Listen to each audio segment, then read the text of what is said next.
So right after the shooting incident that took place at the White House Correspondents Dinner on Saturday, Trump and several other figures and politicians have come out and said, obviously Republicans in one exception that we'll get to, this is why we need a ballroom. This is why we need a ballroom. This is the security ballroom, blah, blah, blah, blah, blah. And we looked at all of the conditions that took place tonight, and I will say, it's not a particularly secure building. And I didn't want to say this, but this is why we have to have all of the attributes of what we're planning at the White House. It's actually a larger room, and it's much more secure. It's drone-proof, it's bulletproof glass. We need the ballroom. That's why Secret Service, that's why the military are demanding it.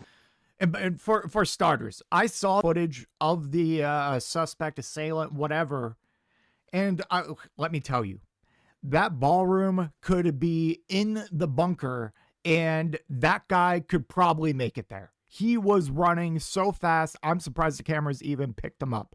Like, he was fast. That it was crazy to watch. Anyways, I wanted to cover this AP article because now it's official. As you know, there are several lawsuits against the Trump administration regarding his demolition of the eastern wing of the White House and the attempts to build a ballroom privately funded where in the rubble. So that leads me to this article from the AP. Justice Department cites dinner shooting to press preservationists to drop ballroom suit.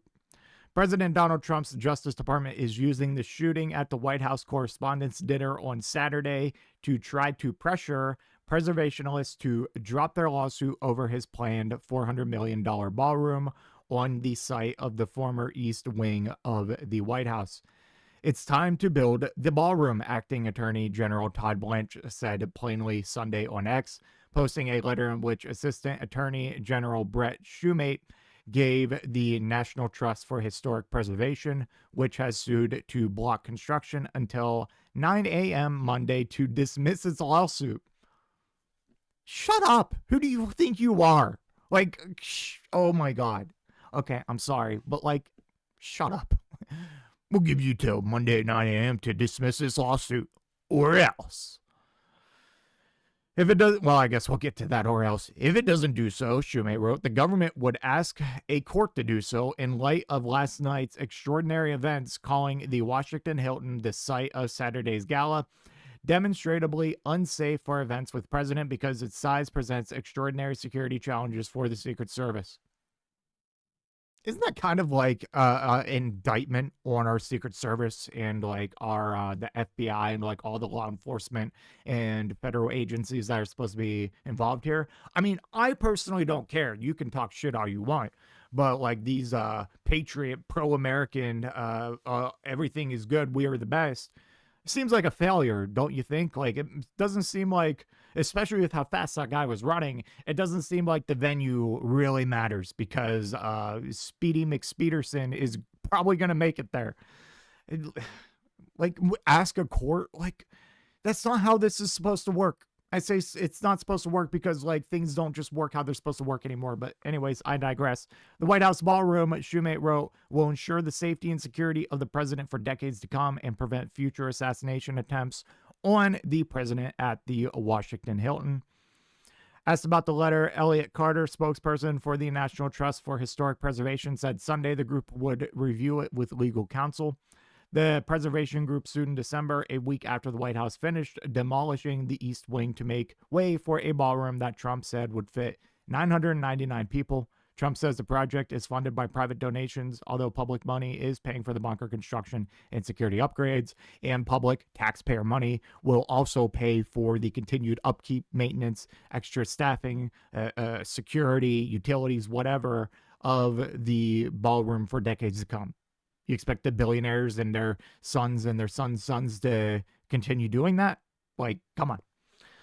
Anyways, a crowd of 2,300 attended Saturday night's events at the Hilton, home to one of the few rooms in Washington's large enough for the event. So the ballroom you want to build can fit 999 people, but the crowd for the Saturday night's event would be 2,300. So you're going to build a smaller ballroom. Okay, got it. It packs the attendees at round tables whose chairs are back to back and room to move around is tight. The dinner is not a White House event. It is run by the White House Correspondents Association, a nonprofit organization of journalists from media outlets that cover the president. And then our favorite senator, Senator John Fetterman.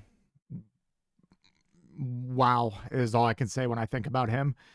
He had some words to say about it, and no surprise at all. Here is his tweet. He was there, by the way, of course. We were there, front and center. The venue wasn't built to accommodate an event with the line of succession for the U.S. government.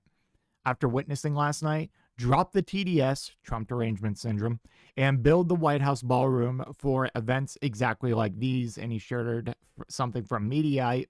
I was inside the Washington Hilton tonight. The security was downright awful. Again, is this not an indictment on like our Secret Service and our capability to protect important figures? Like, even though like they did stop the person despite them running faster than the Flash, I just like, if anyone has TDS here, it's you. You have Trump Derangement Syndrome. You literally had a stroke and then got TDS.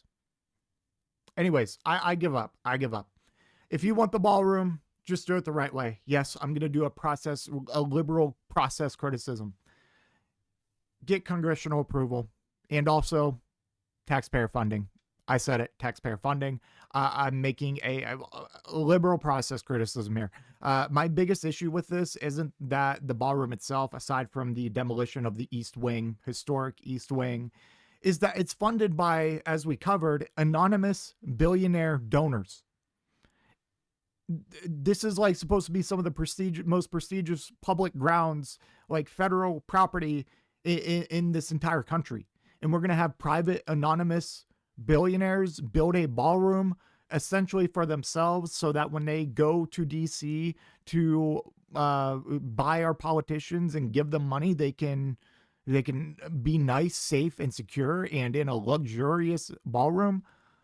I'm sorry, but like, no, like, you're funding this ballroom so you can go to DC, bribe our politicians so they can enact even more anti-working class policies, like, you know, lobbying against a minimum wage increase, lobbying against paid family leave, lobbying against unions, lobbying against safety regulations. Like, we already know at least one of the billionaires is Jeff Bezos, and look at his record for how he treats an employees and how many employees he lays off. Like, it's so dystopian, man. But I would have to say, if this does just go through privately funded, no approval or anything, it is the perfect symbolization of the late stage capitalism that our country has unfortunately fallen into. Anyways, that's all I have for this one. Let me know what you think in the comment section down below, and I will see you in the next one. If you made it to this point in the video, I just want to give a special thank you. If you enjoyed it, please hit that like button down below. And if you really enjoyed it, maybe consider hitting that subscribe button while you're down there. I want to hear your thoughts in the comment section. I will try to reply to any and all comments that I can. Until next time, watch that video on screen.